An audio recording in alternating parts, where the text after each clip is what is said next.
still have my pay book, my flight record. There you go. I don't remember anymore how I got a hold of it. It's lost in history.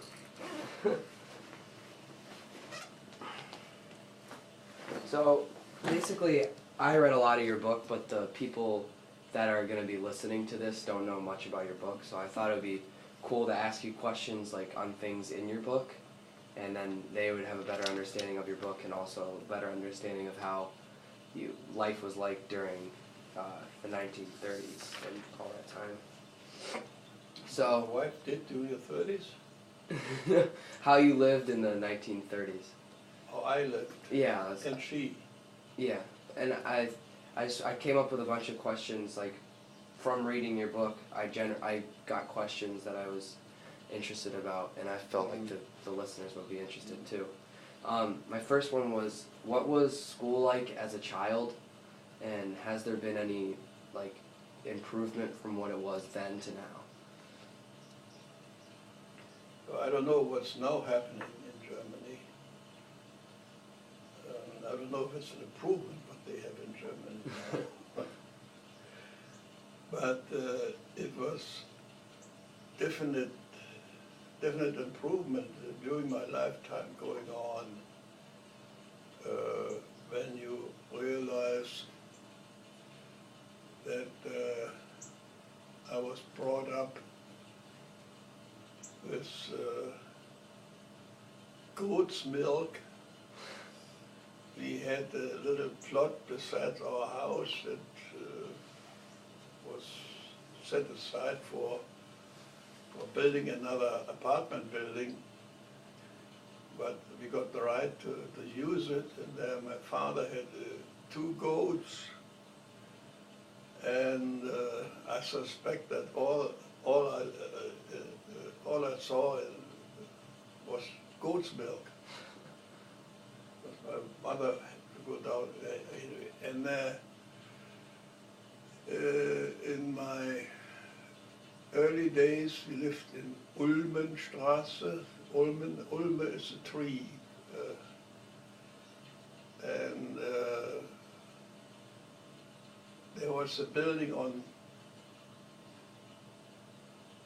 one side, apartment 3, 4, 5 flights high.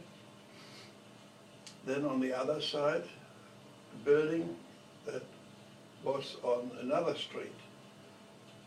And in between those 2 buildings, there was also a connecting building.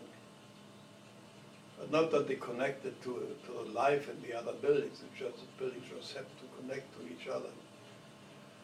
And we lived in what they call a Seitenflügel, this connecting building on the 2nd floor, in a 1-room apartment. And it had a kitchen, and it had a toilet. But that was it. It was a toilet, period. Right? There was this thing there that you did your business on, and so I remember there was hanging a porcelain pipe, was about a year long, was hung on the wall, that obviously my father had brought home from the war. And he didn't find any better place than to keep it in the toilet because he never smoked on it. And there we lived, 2 half-sisters. They had another mother, which was my mother's aunt. Because you said in your book your father remarried a lot. Yeah, right.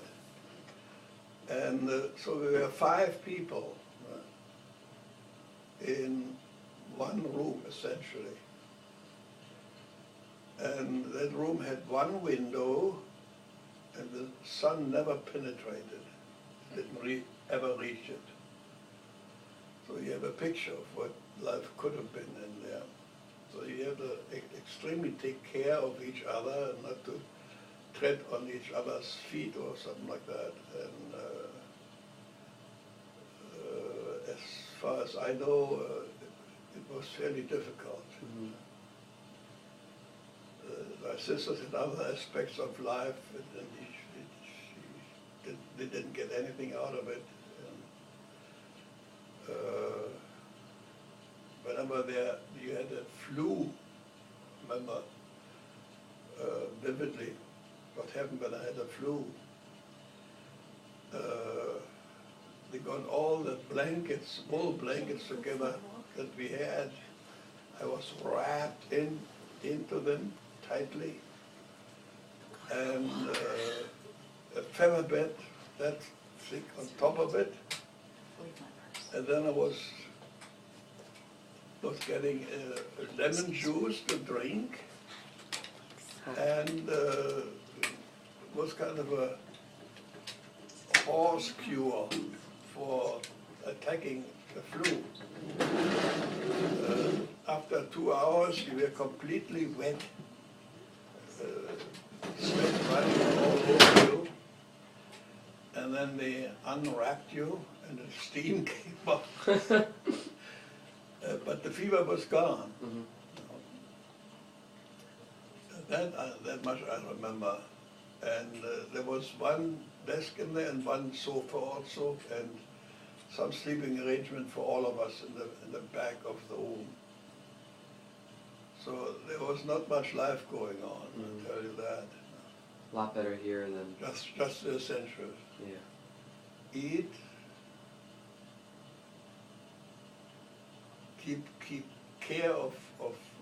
take care of your things, the washings and all that my mother had to do that, which was a very difficult task in those days, very heavy work. Mm-hmm. We had each room in those days had a washroom on top of the building, and a room to hang the washings up so that they could dry. Mm-hmm. There was no washer or dryer or anything like that. Manual labor.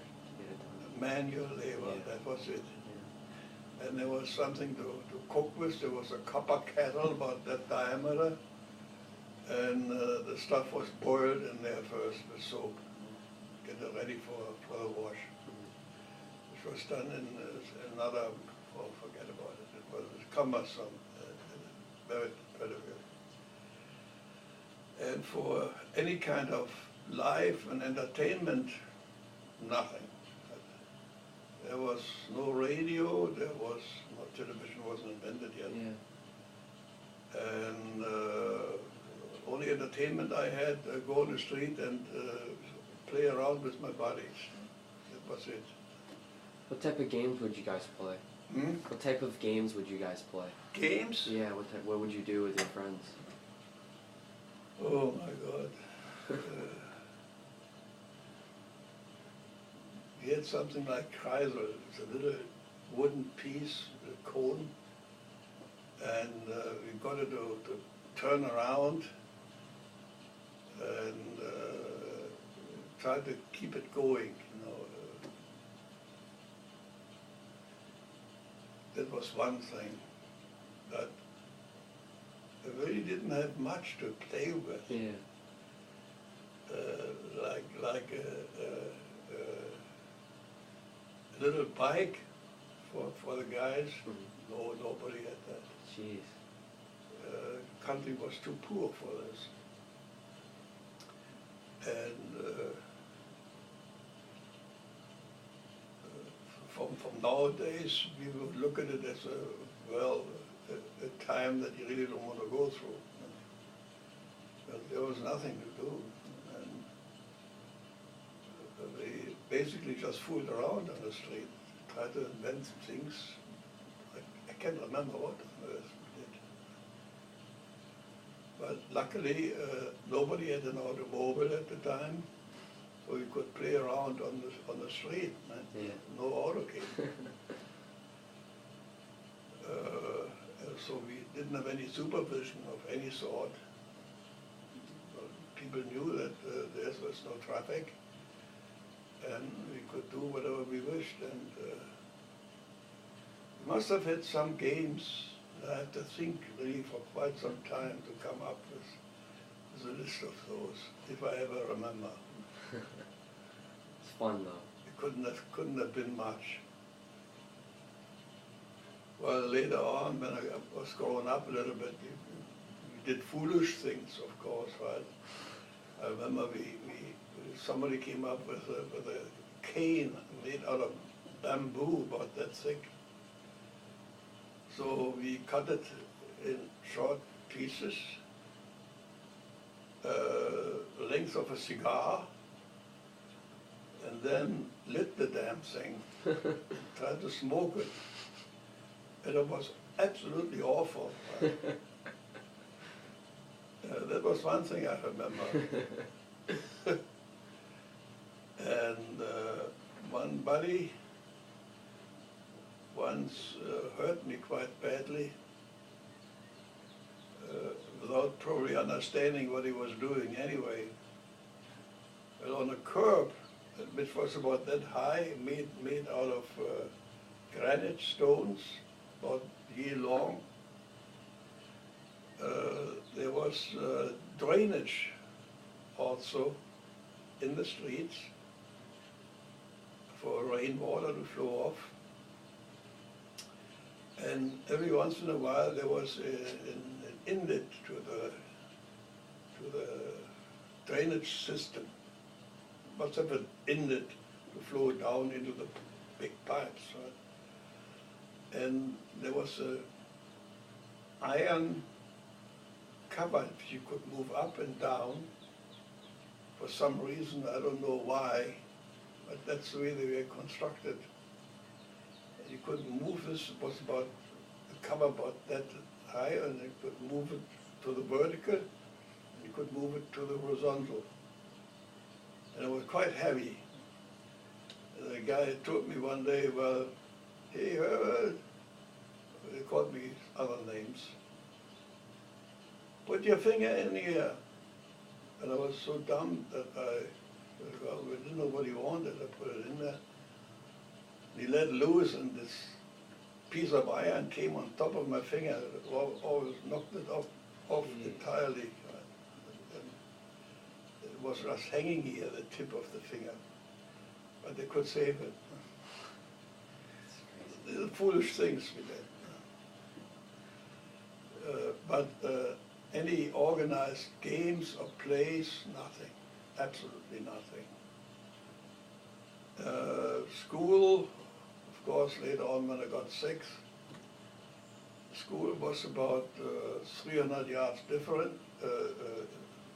away from us, or let's say 500 yards, not much to walk. And that restricted mainly to the basics.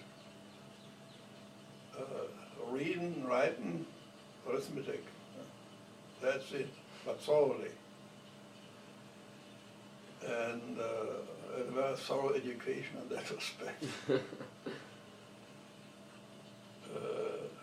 And no play around at all at school. It was just instruction in the basics. Always was. We didn't do anything else at school as long as I attended school. Like things that they do here, sports, there was a minimum, very minimal amount, if any, at early age. Later on, yes, there was sports at school. Mainly gymnastics, parallel bars, high bar, horse, these kind of things. Required quite a bit of courage. And then also ropes, vertical ropes that thick to climb up. It was good training. That's what I remember from those days.